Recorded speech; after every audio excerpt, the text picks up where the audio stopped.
set. The spotlight is waiting. Are you ready to meet the next P-pop girl group sensation? Finding Phoenix, coming this December 6, only on CLTV 36. The stage is set. The spotlight is waiting. Are you ready to meet the next P-pop girl group sensation? Finding Phoenix, coming this December 6, only on CLTV 36. The stage is set. The spotlight is waiting. Are you ready to meet the next P-pop girl group sensation? Finding Phoenix, coming this December 6, only on CLTV 36.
Ikaw ba ay isang estudyante na naghahanap ng mobile device for your online classes? O di kaya na may isang working individual na gumagamit ng phone pagsagot sa emails? Hanap mo ba ay gadget na perfect din for your everyday usage at maging sa gaming?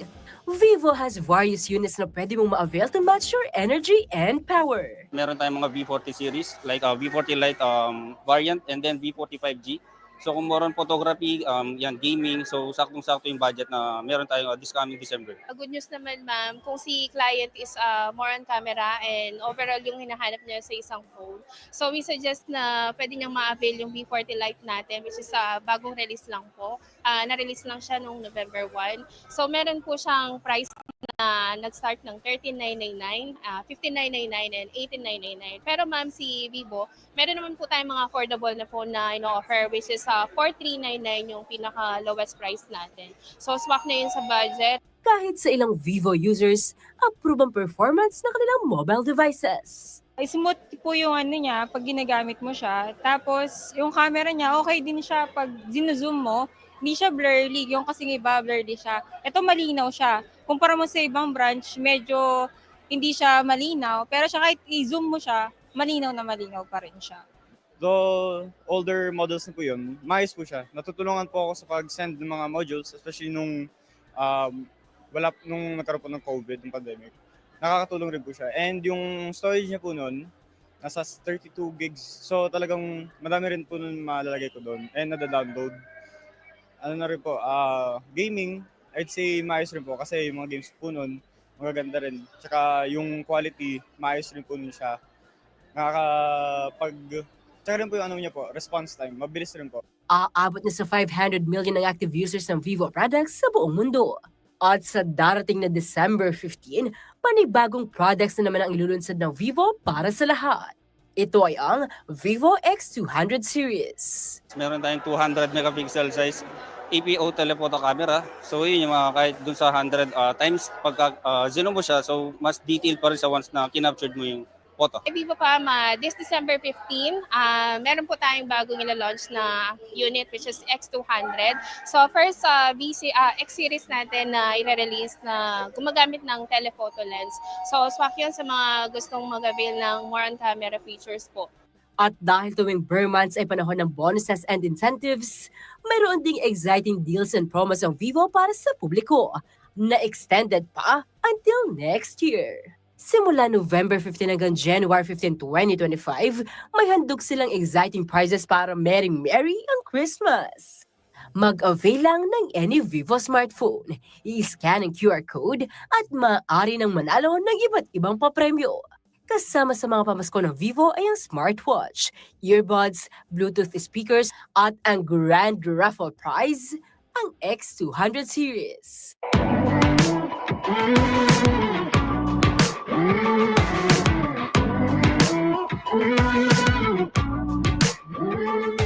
Liana Canilaw, CLTV 36 News.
Pinarangalan ng Department of Agriculture Central Luzon bilang Best LGU Animal Center sa buong rehiyon ang City Veterinary Office ng Angeles City. Iginawad noong October 15, 2024 ang pagkilala sa epektibong implementasyon ng lokal na pamahalaan sa libreng kapon o spay and neuter program para sa mga aso't pusa sa lungsod. Ayon kay Dr. Christian Arcilia, ang City Veterinary Officer ng Angeles, ang nasabing programa ang nakita nilang paraan upang panatilihing balanse ang populasyon ng mga hayop sa buong syudad. Nag-formulate po kami ng mga strategies para at least ma-minimize po makontrol po yung dog population and cat population. At the same time, yung transmission ng ibang sakit, particularly rabies, kasi medyo sabihin natin, malaki po ang gastos lalo na po sa human side pag nagpa-preventive vaccination ka. Ipinaliwanag din ni Arcilia na bagamat mawawalan ng kakayahang magparami ang isang hayop na pinakapon, mas marami pa rin itong dalang benepisyo para sa kanila. So may mga mataas na chances of tumors, lalo na po pagbuo yung animal. Pero hindi po siya na kastahan or nag-mate or hindi po siya nagkaroon ng one cycle of pregnancy.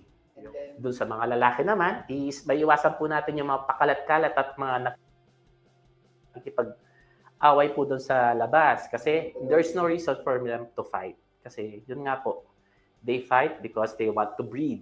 Bukod pa sa kalusugan, tiyak din na mas magiging malambing ang mga pets na na-spay and neuter dahil magiging buo ang kanilang atensyon para sa kanilang mga human. Kaya mas malambing po sila noon. Kasi yung time po nila na binigay na sa atin ulit hindi na po dun sa pakikipagbarkada nila dun sa labas. Sa datos ng City Veterinary Office, nalampasan na ng Angeles City LGU ang target nitong 1,744 spayed and neutered pets para sa kasalukuyang taon. Kabuo ang 5,973 na alagang hayop naman ang nabigyan ng libreng serbisyo, buhat ng ilunsad ni Mayor Lazatin ang spay and neuter program sa Angeles City noong 2020. Binigyang diin ng alkalde na nananatiling dedikado ang pamahalaang lungsod sa pagpapalaganap ng responsableng pag-aalaga ng pets sa pamamagitan ng mga programang libreng kapon at anti-rabies vaccine. Samantala, mayroong kapasidad na 70 cages para sa mga dogs at 30 cages para naman sa mga pusa ang animal shelter ng Ciudad Angeles. Tiniyak ng team leader ng pasilidad na si Eder Pasamonte na 100% safe, malinis at masaya ang mga hayop na nasa kanilang pangangalaga. Araw, pagkatapos pakainin, pinapatignan ko para yung pupo hindi nila mahigaan, hindi nila makain. Stop ko na halimbawa nasisira yung mga kulungan natin, may nagre-repair. Meron din nagtitrain. At bilang isang animal advocate, nananawagan siya sa mga Angelenyo na isailalim sa programang alok ng lokal na pamahalaan ang mga pets upang manatili silang malusog at masaya. Hinihikayat po namin kayong ma-spay and neuter ang mga alaga ninyo. Ipalista nyo lang po sa amin. Nagbibigay po kami ng dates kung kailan nyo dadalhin yung mga alaga nyo. At sa mga kababayan din po namin, huwag na natin pong pabayaang pakalat-kalat yung mga alaga nating dogs. Dahil alam naman po natin, bawal yon na sa batas natin. Bawal na yung mga stray dog na pabayaan natin. Sa mga nais magkaroon ng fur babies, mangyaring magtungo sa City Veterinary Office ng Angeles City Hall Compound sa Barangay Pulong Maragul para makapag-ampon ng pets na na-rescue. Ang mga alagang hayop dito ay handa nang i-adopt, malusog at dumaan na sa spaying o neutering upang matiyak ang kanilang kalusugan. Lizan Morten, CLTV 36 News.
Magandang umaga mga kabalen. Good morning mga karehiyon.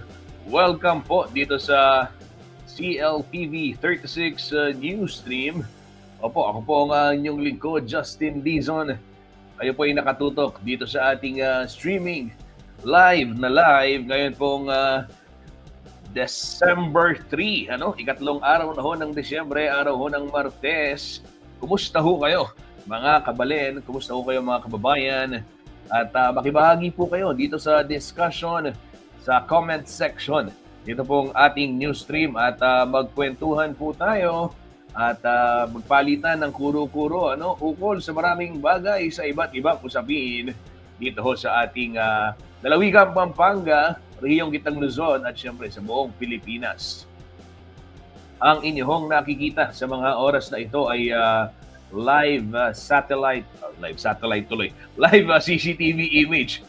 Satellite din nabang ito dahil inaayos ko itong satellite image itong AccuWeather. Pero ito ho CCTV image ng sitwasyon ho sa North Luzon Expressway. Ayan. Sa mga oras na ito, ayan, silipin muna ho natin yung sitwasyon dyan sa North Luzon Expressway. Para ho sa mga babiyahe,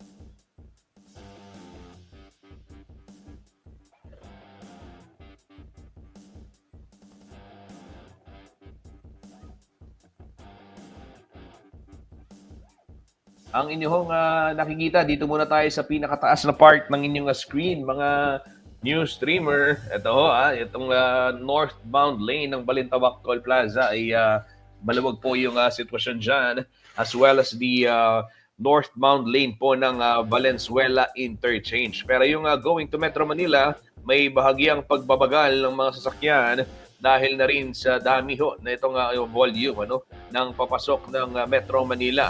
Dito ho sa rightmost, dyan sa pinakataas, ayan ho yung Mindanao Toll Plaza at meron hong pila ng mga sasakyan dyan ho sa bahagi ng yung cash lane kung tawagin at may build up po dyan yung mga pa-exit patungong Mindanao Avenue, Visayas Avenue at iba pang bahagi po ng Quezon City.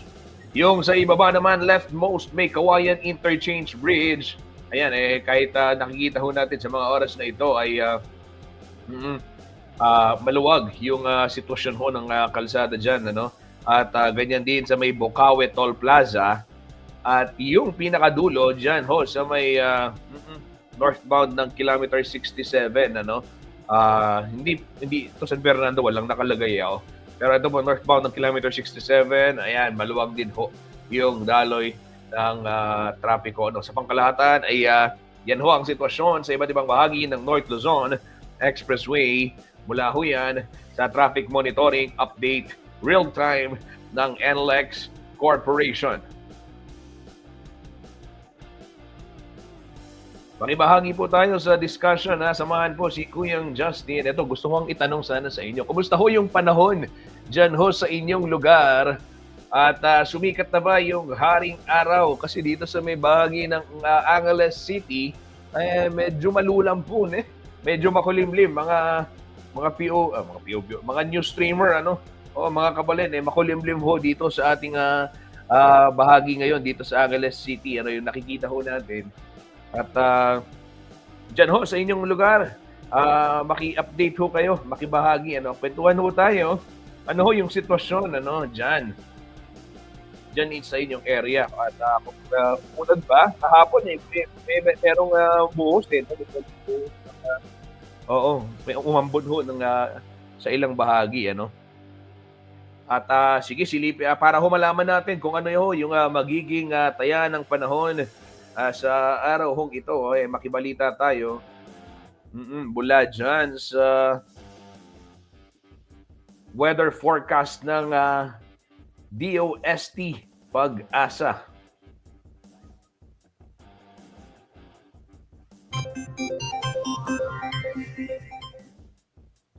Magandang umaga po sa ating lahat. Ngayon ay araw ng Martes, December 3, 2024 at narito magiging lagay ng panahon para sa buong maghapon at sa mga susunod pang mga araw.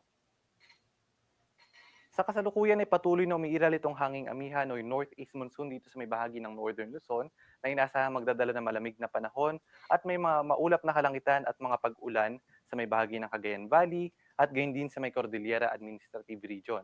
Samantalang dito sa may bahagi ng Ilocos Region, magkakaroon naman ng mga isolated na mga may hinang pag-ulan o pag-ambon.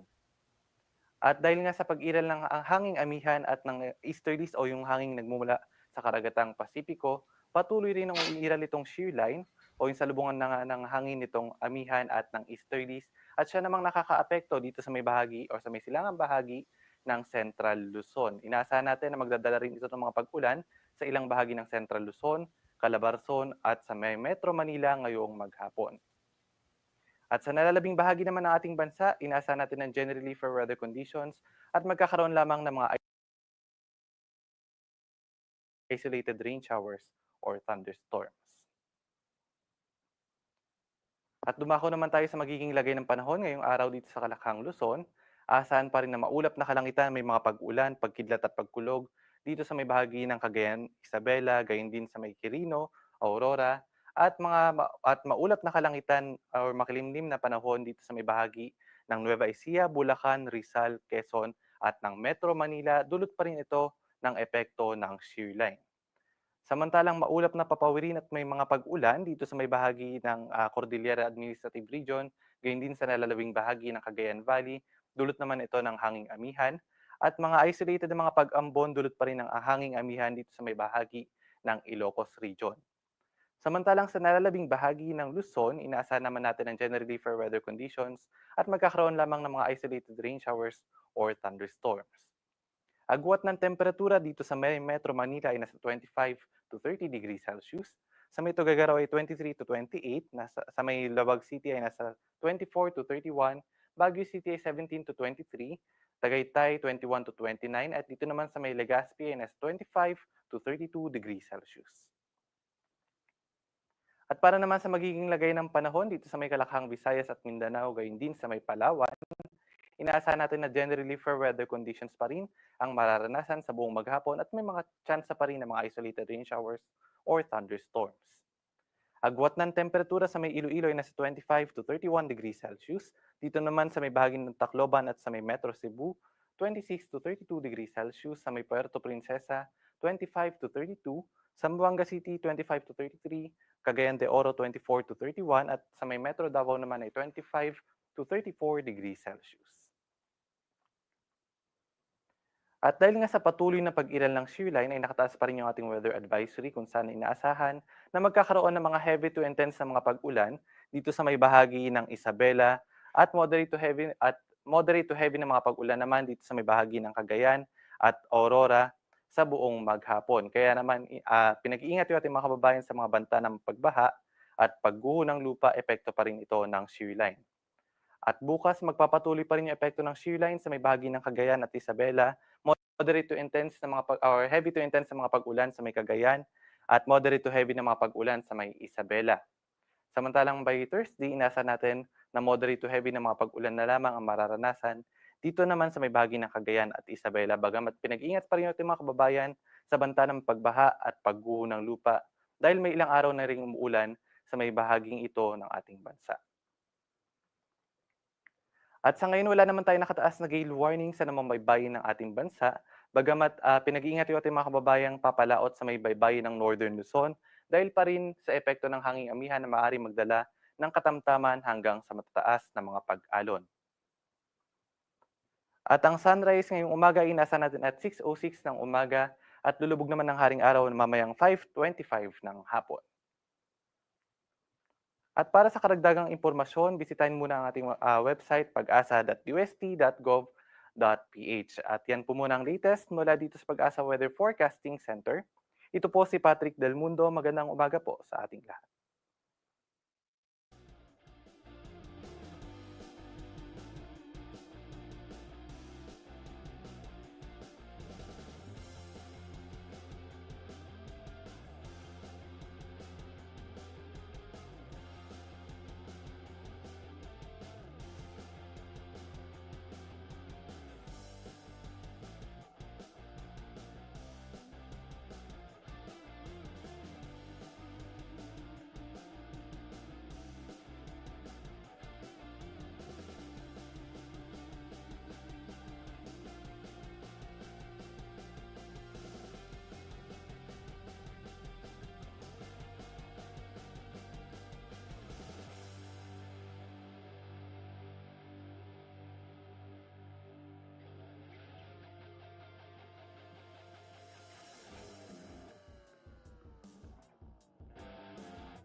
The stage is set. The spotlight is waiting. Are you ready to meet the next P-pop girl group sensation? Finding Phoenix, coming this December 6, only on CLTV 36. The stage is set. The spotlight is waiting. Are you ready to meet the next P-pop girl group sensation? Finding Phoenix, coming this December 6, only on CLTV 36. The stage is set. The spotlight is waiting. Are you ready to meet the next P-pop girl group sensation? Finding Phoenix, coming this December 6, only on CLTV 36. The stage is set. The spotlight is waiting. Are you ready to meet the next P-pop girl group sensation? Finding Phoenix, coming this December 6, only on CLTV 36. The stage is set. The spotlight is waiting. Are you ready to meet the next P-pop girl group sensation? Finding Phoenix, coming this December 6, only on CLTV 36.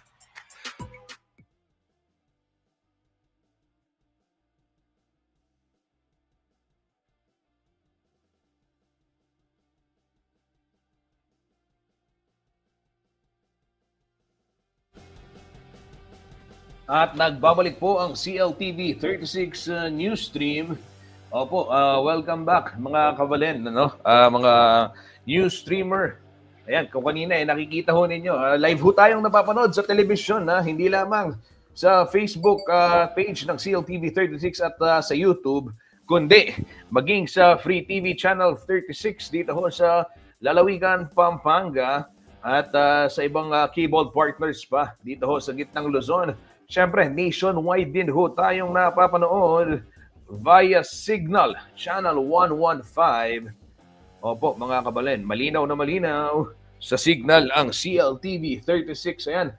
Ito mga kabalen, gaya ho na binabanggit ko, kanina nakikita nyo, yung kailangan nating mapanood. Abangan ho ninyo yung Finding Phoenix. Oo. Isa ho yan sa mga isa doon sa mga dapat kaabang-abang, kapanapanabik ko na anong tawag dito? Oo, nahandog po ng CLTV 36 para ho sa ating lahat. At syempre, gaya nga ho ng pinag-usapan namin kanina, nauuso ho itong iba't ibang mga grupo na K-pop, tapos ito ho, mga P-pop, gaya na lamang nung, syempre, may tanong kanina sino ba yung paborito mong P-pop group? Ayan, yung, mamaya, sagutin ho natin yung CLTV Ask, ipopost ho natin yan. At, kasi sikat na sikat ho, mga kabalen, para ho sa mga hindi nakakaalam, yung mga followers ng P-pop, Pinoy Pop, yan. Ito ho ay, syempre, yung, mga grupo na kumakanta, sumasayaw, multi-talented group na nagpo-perform po. Ayan. At kung ako tatanungin sino, wala pa pala yung post. Hintayin natin pero syempre sagutin ko na Bini, syempre, di ba? Oo. Sino pa ba? Ano pa ba yung kung P-pop din ang usapan, I'm sure marami ding mga fans yung SB19, no? Meron na pero nga ito nga isa sa mga abangan ko, itong Finding Phoenix sa CLTV 36. Ayan. At nakita ko, ayoko na lang magsalita. Abangan nyo na lang. Abangan nyo na lang. Si Kuya Justin, tatanungin nyo, ano po yung insider ninyo, Kuyang Justin? Mamaya abangan ninyo. Panoorin ho natin yung kanila grand launch. Mamaya pong alas 2 yan ng tanghali. Ayan. At bago pa ako magbigay ng maraming mga trivia at iba pang mga impormasyon kaugnay ng Finding Phoenix baka marami hong sorpresa Kaso baka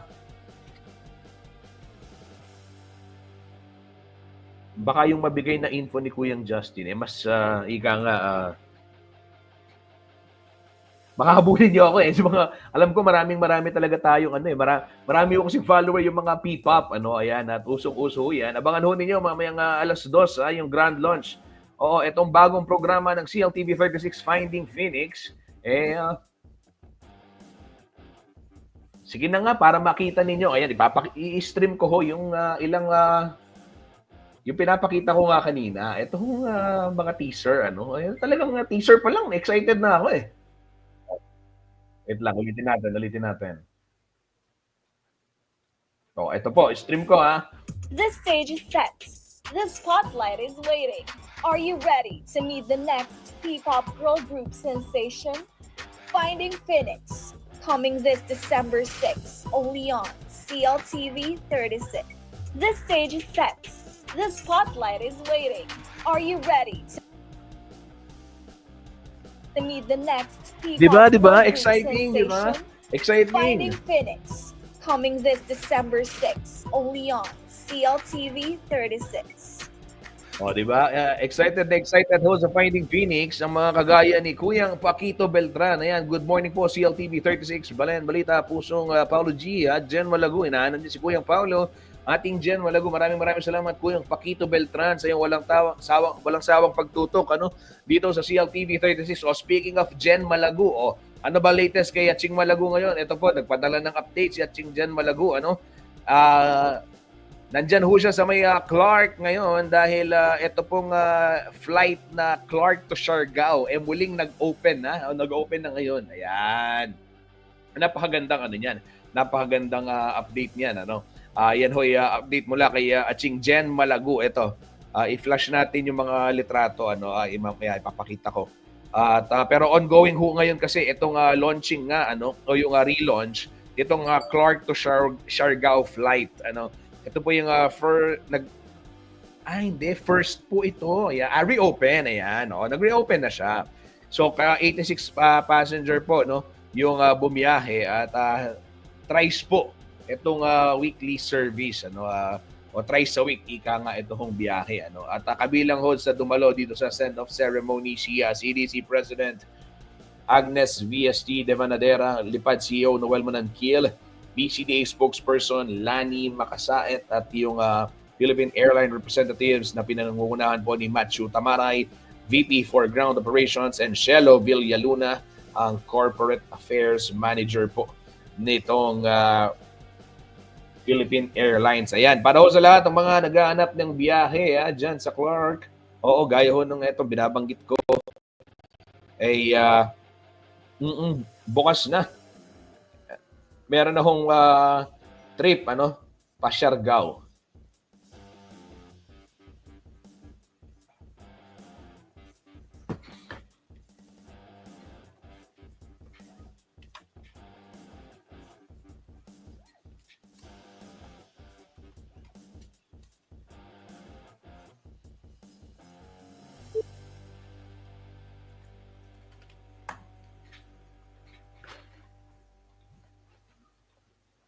Silipin naman ho natin yung iba pang mga update dito sa Facebook page ng CLTV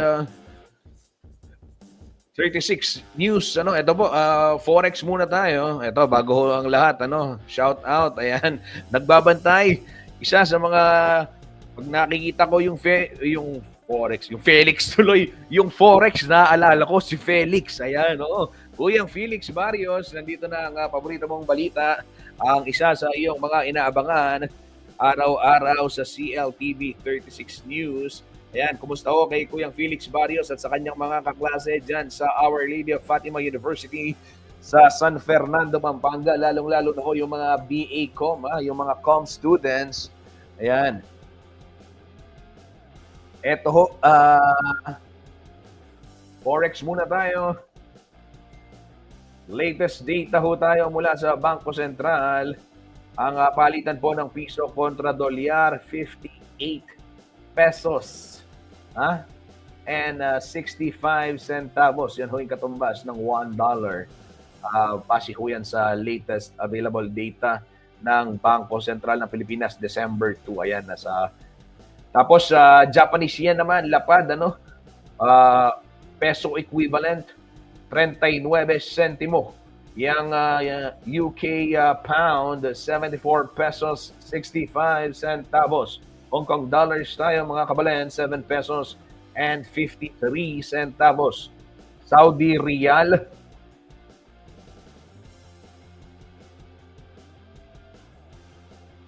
Saudi Riyal, 15 pesos and 6 centavos. At ito pong dirham, 15 pesos and 95 centavos. Euro, 61 pesos and 94 centavos. Korean won, 0.04. At yung Chinese yuan, 8 pesos, 0.08 centavos. Yan ho ang foreign exchange mula po sa Bangko Sentral ng Pilipinas.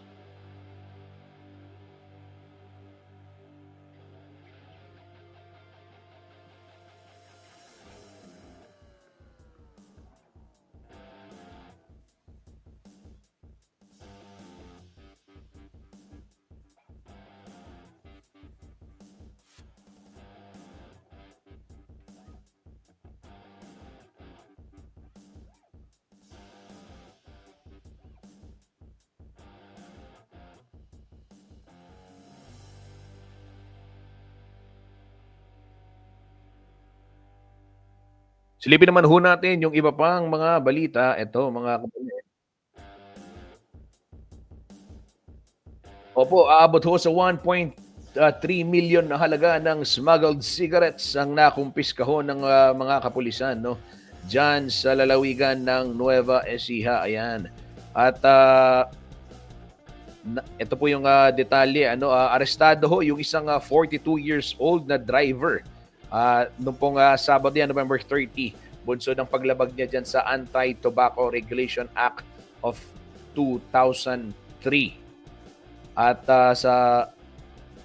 ayon ho sa ulat nitong Police Regional Office 3 sa gitna ho ng anti-criminality checkpoint na isinasagawa ng mga miyembro ng kapulisan dyan sa may San Antonio, Zaragoza Road sa Barangay Batitang, nakita ho nitong kapulisan itong kahon-kahon na sigarilyo ng ibaba po ng driver yung bintana ng minamaneho niyang puting sasakyan o puting van.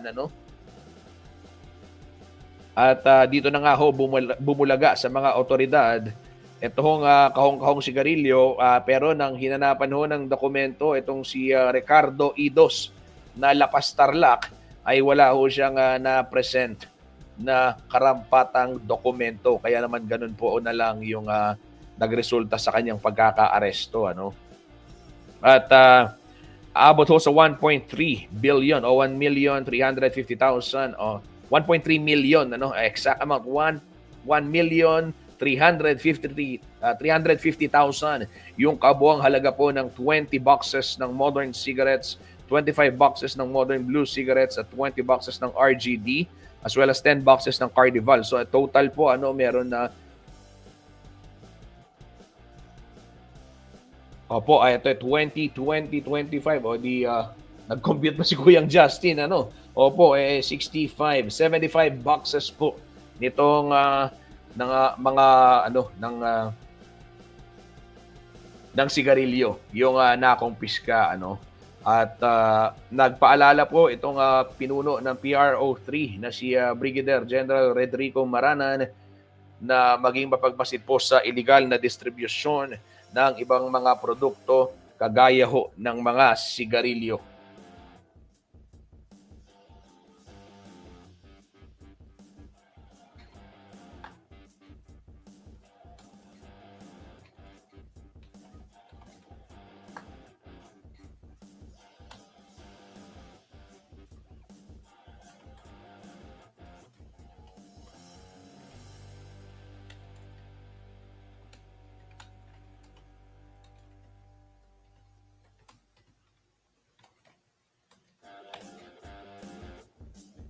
Yan ho ang latest dyan sa Nueva Ecija. Batay ho sa ulat ng Police Regional Office 3.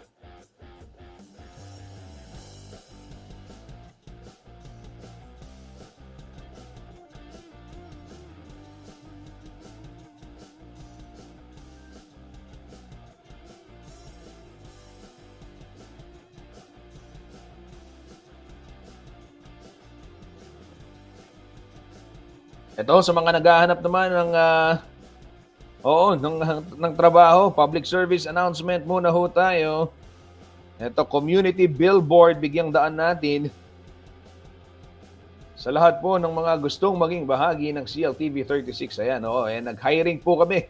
Naghahanap ang CLTV 36 ng video editor, news cameraman, online news writer, master control switcher, TV director, sales account executive, sales and marketing assistant, at producer.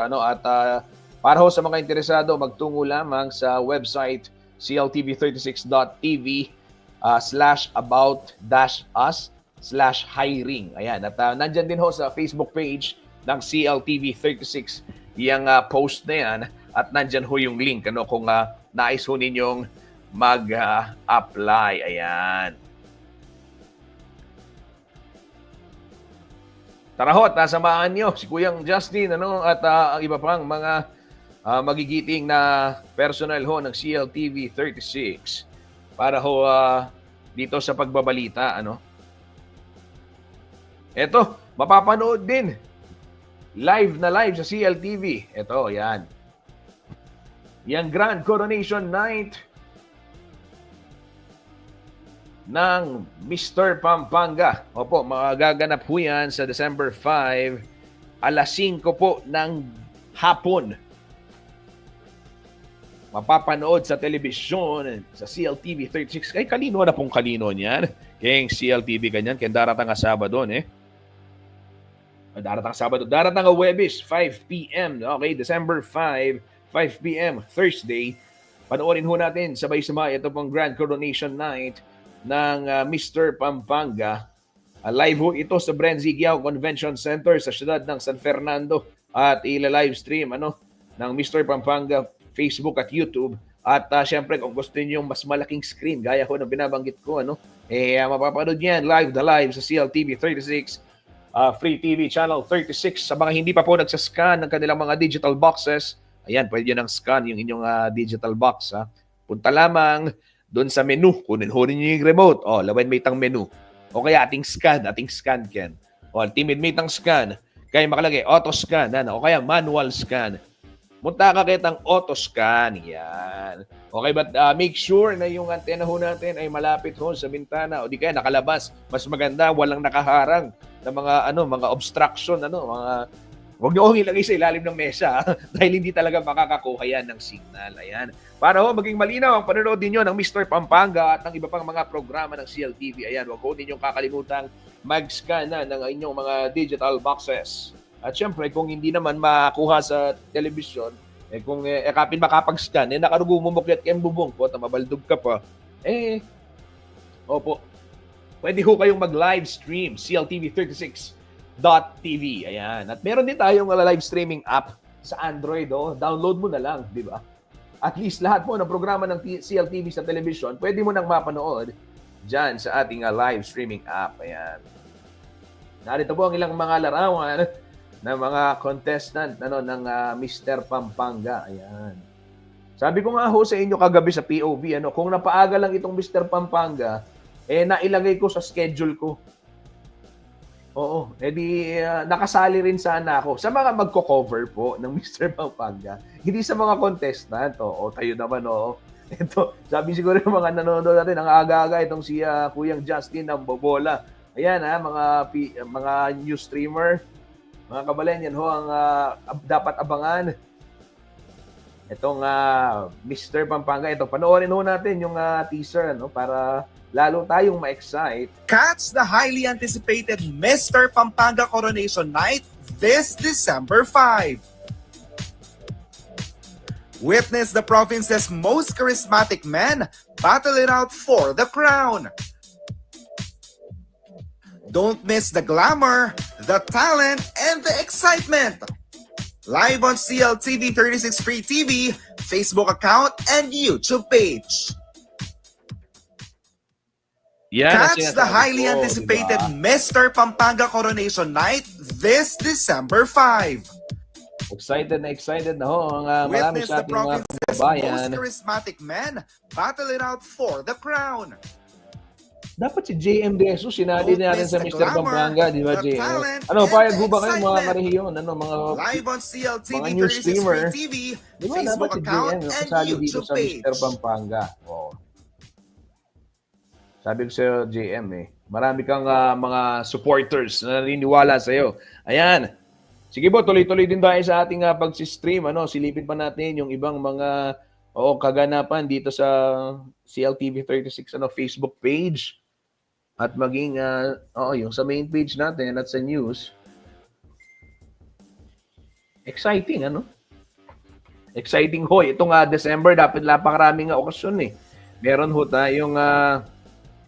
tayong katatapos lang. Ito, Sinukwan Festival. Kung nakipanood ho ninyo, yung street dance competition. Ayan, at ito hong Mutyaning Kapampangan. Opo, abangan ho ninyo yan. Nalalapit na rin. Itong pagdiriwang ng Aldoning Kapampangan. Siyempre, napakarami hong aktibidad. Nagkaroon din ng sashing ceremony, yung MUPH, Miss Universe Pampanga, Miss Universe Philippines Pampanga. At itong, siyempre, yung Giant Lantern Festival sa Robinson Star Mills na lahat po tayo nag-aabang dyan.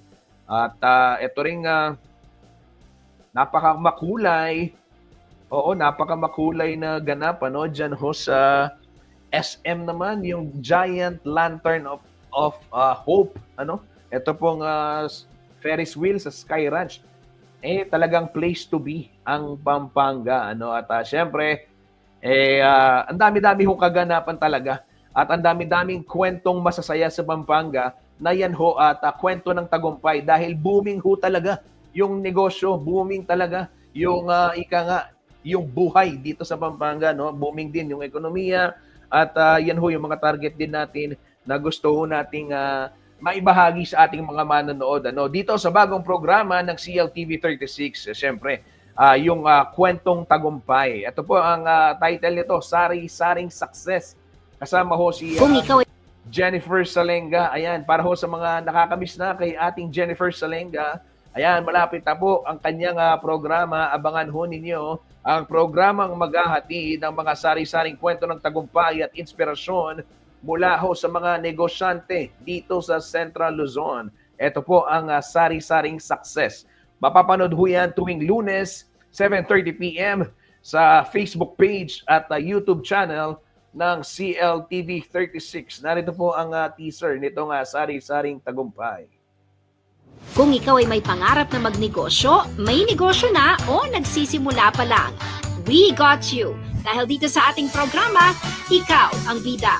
Tuklasin natin ang sari-saring kwento at sari-saring paraan ng pag-abot sa tagumpay ng ating mga karehiyon. Mula sa kanilang pagsisimula hanggang sa pagiging matagumpay na negosyante. Samahan niyo ako sa Sari-Saring Success. Tuwing Lunes, 7:30 p.m. dito lamang sa CLTV 36. Exciting ang bagong programa ni ating Jennifer Salenga. Sabay-sabay ho tayong ma-inspire dito ho sa Sari-Saring Success. Magsisimula na ho yan tuwing Lunes sa CLTV 36 Facebook page at sa ating YouTube channel. Ayan, live mo nang mapapanood yan. Magpe-premiere tuwing 7:30 ng gabi. At syempre, kung busy ka, pwede mong balikan, Oo, sabay-sabay ho tayong ma-inspire sa Sari-Saring Success. Oo, etong mga kwento ng tagumpay ng mga negosyante dito sa Pampanga at sa buong Central Luzon, nakaka-inspire naman talaga. Dahil ako personally, nung Sabado, sabi ko nga ho sa inyo, nag-post ako sa Facebook ko, ng Facebook page ko, nitong nightlife dyan sa San Fernando. Oo, ang saya ng pakiramdam, lalo na't magpapasko, maganda ho yung makikita natin na maraming mga negosyo, yung sinusuportahan ng ating mga kababayan dahil pag ganyan ho, aktibo yung ekonomiya, umiikot yung pera, di ba? Oo, meron pag kumikita ang mga negosyo, marami hong job opportunities, Yan din yung isa doon sa mga nakikita nating paraan, kaya na sinusulong ho, isa ho doon sa mga kinakampanya rin siyempre ng CLTV 36. Mula ho sa ating founder, Levi Pilaos, yung countryside development. Ayan. Dahil napaka-importante na maunlad ho yung mga negosyo, hindi lamang sa Metro Manila, kahit dito sa Pampanga. para hindi na natin kailangan pang magtungo ng Metro Manila, makisiksikan doon para lamang sa mga serbisyo dahil nandito na yung mga produkto, yung mga serbisyo at iba't iba pang kailangan ho natin dito sa ating lalawigan, dito sa ating rehiyon. At yan, mapapanood ho ninyo yan, yung mga kwento ng tagumpay ng mga negosyante at iba pa nating mga inspiring nakabalen sa Sari-Saring Success Program ng CLTV 36. Yan. Samahan po natin si Jennifer Salenga sa darating na Lunes, 7:30 po ng gabi sa Facebook at syempre sa ating YouTube.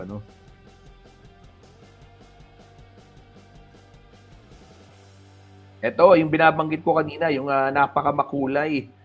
Oo, bago ako magpaalam, ito, ipi-play ko ulit itong makulay na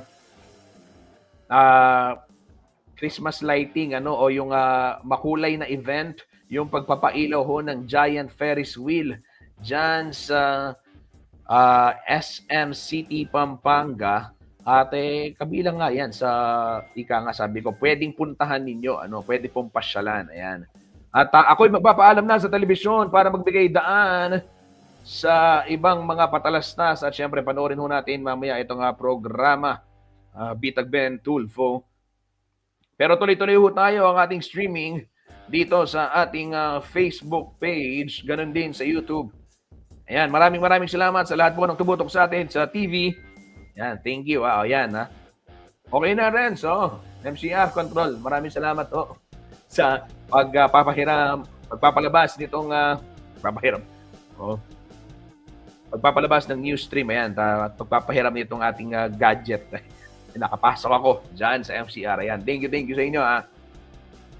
Ito, panoorin natin yung balikan natin yung binabanggit ko kanina, yung makulay na fireworks display at yung pagpapailaw nito pong Giant Ferris Wheel dyan sa SM City, Pampanga.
Maya Paabak Kabalen, magandang araw Central Luzon. Ito po ang CLTV 36 News. Ako po si Lizen Morten na naghahatid sa inyo ng mga maatikabot, maiinit na update dito sa Labuan, Kapampangan at sa buong Central Luzon. Ngayon live po tayo ngayon dito sa parking area ng Robinson Star Mills. Dito po yan sa Ciudad San Fernando, Pampanga kung saan kasalukuyang nagsasagawa ng ocular visit dito po sa pangyayarihan ng Giant Lantern Festival, ang Executive Committee ng GLF 2024. Ayan, kasalukuyan po ay sila ay nagsasagawa ng ocular visit dito po sa lugar kung saan po ilalagay ang 10 parol na magtatagisan po sa pagpapailaw sa darating na December 14. Ayan, 12 days na lamang po mga kabalen at masasaksihan na po natin ang Ligligan Parol, ang Giant Lantern Festival para sa taong ito at ang ocular visit po na isinasagawa ng Executive Committee ngayong araw na ito ay pinangungunahan pa rin po ni Engineer Alvin Mendoza ng Ciudad San Fernando, Pampanga. Ayan. Baka pwede po natin silang malapitan at kamustahin po ang ocular visit na kanila pong isinasagawa. Magandang araw po, Engineer. Engineer, live po tayo ngayon sa CLTV 36. Pwede po ba nating bigyan po ng update ang ating mga kabalen dito po sa ocular visit na isinasagawa po natin? Oo, sa ngayon kaya nandito kami, chine-check natin yung site. Itong nakikita nyo sa likod, yan ang platform na tinatawag. Diyan po pwesto yung mga higanting parol natin. Pero so far, nag-start na ay last week pa. Nag-start na sila sa clearing. Yan, mga grass cutting. Yan, mayroon tayong equipment. Para dapat kasi malinis to. At kailan po ba natin inaasahan na darating po dito yung 10 parol mula sa mga iba't ibang barangay, Engineer? By December 12, ayan na yung start ng ingress.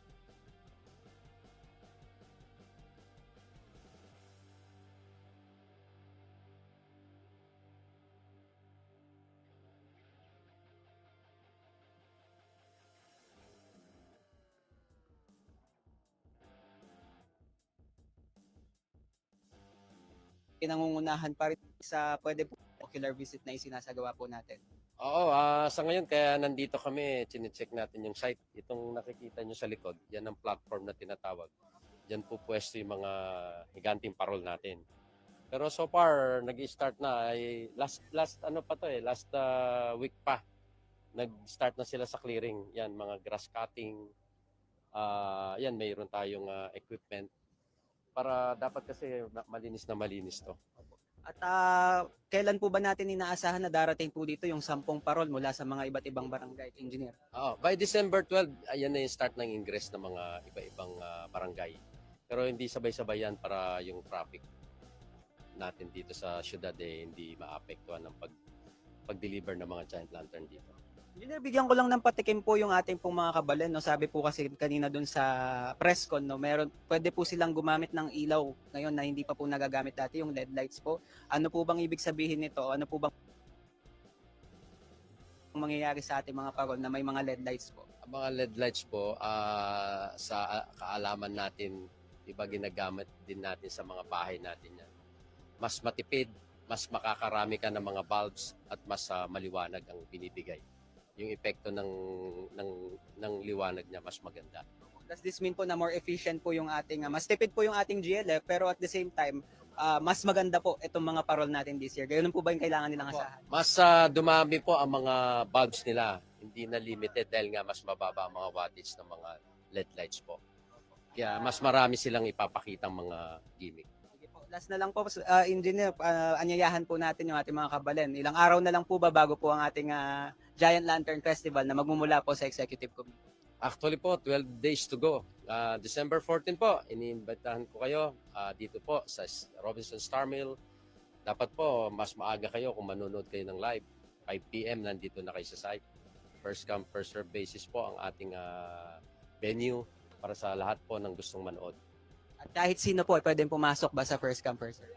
Pwede po. Actually po, kahit mga senior citizens, meron tayong allotted seated pero limited lang po yun. Kaya kung maaga kayo, makakaupo po kayo. Bakit po ba first come, first serve? Hanggang ilan po ba yung kaya nating ma-accommodate? Ang venue po natin, combination of seated and standing area only. Kaya yung seated, siyempre, kung sino yung nauuna at meron tayong mga guests talaga, mga officials, nakalaan po doon yun. Ngayon kaya sinasabi namin first come, first serve, para maganda naman ang pwesto nyo. Maganda ang view nyo pag kayo ay nanood. Wala pong ticket wala po tayong binibentang ticket. Walang passes, libre po ang panonood ng Giant Lantern Festival sa December 14. Sabado po yan. Salamat po. Ayan, nakapanayan po natin mga kabalen, no? Yan po ang nangunguna po sa Executive Committee ng Giant Lantern Festival 2024. Wala pong iba kundi si Engineer Alvin Mendoza. At muli po, kasalukuyan po silang nagsasagawa ng ocular visit po dito sa pangyayarihan ng Giant Lantern Festival, particular po dito sa platform kung saan po ilalagay yung mga parol. Ayan, kung mapapansin niyo po mga kabalen, dito po kasi ayan, nilinis na po nila yung mga talahib dito. Diyan po kasi magse-set up po yung bawat yung mga track po kung saan po yung mga mekanismo ng ating mga maglalakihang parol ay ilalagay. Ayan, diyan po yung platform na yan. Yung nakikita niyo po ay si Sir Jody Mercado. Ayan, siya po ay kabilang syempre sa isa po siya sa mga committee members po ng Executive Committee ng Giant Lantern Festival. Yan. Gaya po ng sinasabi niya, dito po ilalagay yung platform at kung natatanaw niyo po yung banda po doon sa dulo, ayan, nagse-set up na po yung mga kaibigan natin, no, yung mga kawani po doon ng ASFELAC po para po dito sa darating na Ligligan Parol. 12 days na lamang po mga kabalen. At yun nga, 10,000 capacity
Pampanga. Meto nga probinsyang siksikliglig kimiyaliw ang makayamang piyaglon. Kultura,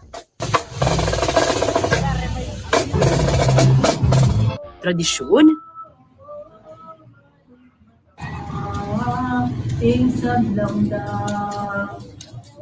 kalalangan,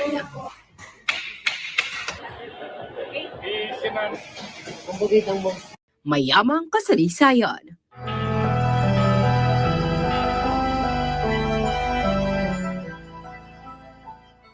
Inglabot Kapampangan mo naman ng santungan daring miyaliw ang mga nyamang pamangan.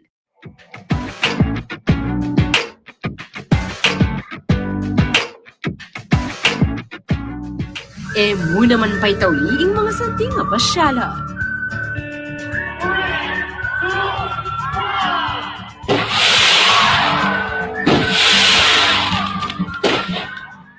Nanumang amo na pong kapag subukan ng dinalan, balaw sing papa ni Sumul, hindi matamong lalawigang pakamalan.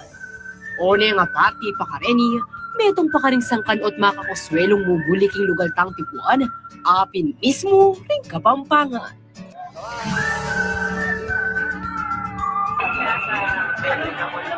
Inya naman banwa-banwa pa ni muna na ni provincial government ing Most Outstanding Kapampangan Awards o MOCA. Magnasaya iting dinan galal ding matenakang kabala naggugulis lagyo karing miyaliwang larangan.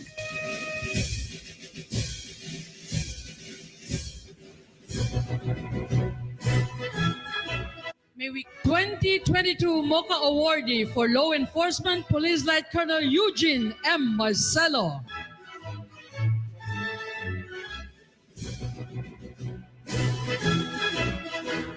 Metong niya ing mesabing kaganapan ka ring highlights na ni selebrasyon para king Pampanga Month. At nyening banwa, pasibay no naman may presenta rin kaya katamong kabali na minangat ampong kabibiliban king larangan na ning law enforcement, education, parenthood, sports, government service, business, entrepreneurship, visual arts, performing arts, culture and heritage, agriculture, science and technology, mass media, youth service, judicial service, and social services. Maganap ing MOCA 2024 kindartang a December 11. Agnan-agnan talang kilalanan at dinang kapurian.